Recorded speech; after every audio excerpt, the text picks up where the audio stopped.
বিপ্লব চট্টোপাধ্যায়, যিনি টলিউডের প্রথম সারির একেবারে ভিলেনের চরিত্রের পাঠ করেছিলেন দীর্ঘ সময় ধরে।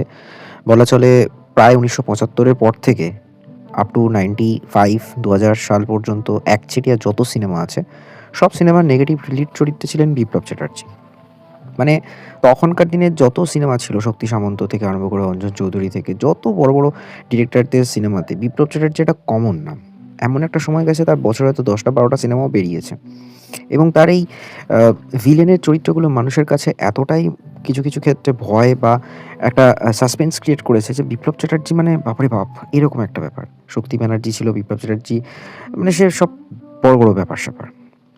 সেই বিপ্লব চ্যাটার্জির আজকে একটা করুণ অবস্থা। মানে রিসেন্টলি একটা ভিডিও খুব ভাইরাল হয়েছে যে উনি একটা ফেসিলিটেশন ছিল, মানে একটা রেকগনিশন, একটা কলকাতা জার্নালিস্ট অ্যাসোসিয়েশনের পক্ষ থেকে তাকে সম্বর্ধনা দেওয়ার ব্যবস্থা করা ছিল। সেখানে তিনি হেঁটে আসতে পারছেন না।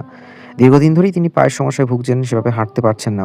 এখন লাঠি হাতেও হাঁটতে পারছেন না, তো হুইল চেয়ারে আসছেন এবং নিজেই বলছেন যে পাটা একেবারেই শেষ হয়ে গেছে। ৭৮ বছর বয়স, সেভাবে হেঁটে চলে বেড়াতে পারছেন না।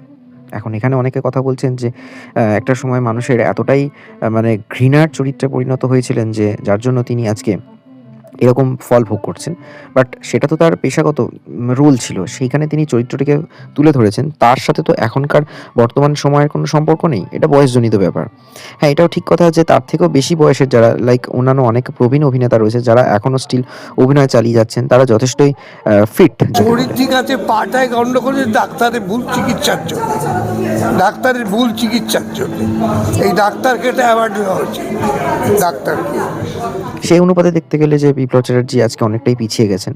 হ্যাঁ, তিনি ১৯৪৭ সালের ৮ই জুলাই জন্মগ্রহণ করেছিলেন এবং ১৯৭০ সালের প্রথম সত্যজিৎ রায়ের সিনেমা দিয়ে তার একেবারে হাতেখড়ি হয়েছিল এবং তারপর পরপর সিনেমা করে যাওয়া এবং একটা সময় ফেমাস হয়েছিলেন। নাটক, থিয়েটার, সিরিয়াল, ইভেন সিনেমা তো প্রচুর করেছেন। আর কমিউনিস্ট ছিলেন, ভোটেও দাঁড়িয়েছিলেন। তো সিপিএমের হয়ে ভোটে দাঁড়ানোতে অনেক মানে ডিরেক্টর তার সাথে কাজ করা কমিয়েছিলেন ঠিকই এবং ভীষণ স্ট্রেট ফরওয়ার্ড ছিলেন, ভীষণই স্ট্রেট ফরওয়ার্ড ছিলেন। তো বিপ্লব চ্যাটার্জি বর্তমান সময়ের যে রাজনৈতিক দলটি শাসন করছে রাজ্য সরকারে, তাদের একেবারেই বিরোধিতা করেন। তাকে নিয়ে তার একটা বিশেষ দেখা যায় যে তিনি যেহেতু সিপিএম করতেন, তাই তার মানে আইডিওলজির সাথে টিএমসির আইডিওলজি কখনোই তো ম্যাচ খায় না এবং তিনি একটা বিরক্তিকর প্রহসনের মধ্য দিয়ে গেছেন। কেন তিনি নিজেই বলেন বর্তমান সময়ে যা, যা দুর্নীতি হয়েছে এবং যা বর্তমান রাজ্যের অবস্থা স্পেশালি ইন্ডাস্ট্রি, তাতে মনে হয় যে আর বেঁচে থেকে লাভ নেই। এই অনাচার, এই দুরাচার মানে দেখার ইচ্ছা তার চলে গেছে। এরকমই একটা তিনি বলেছেন।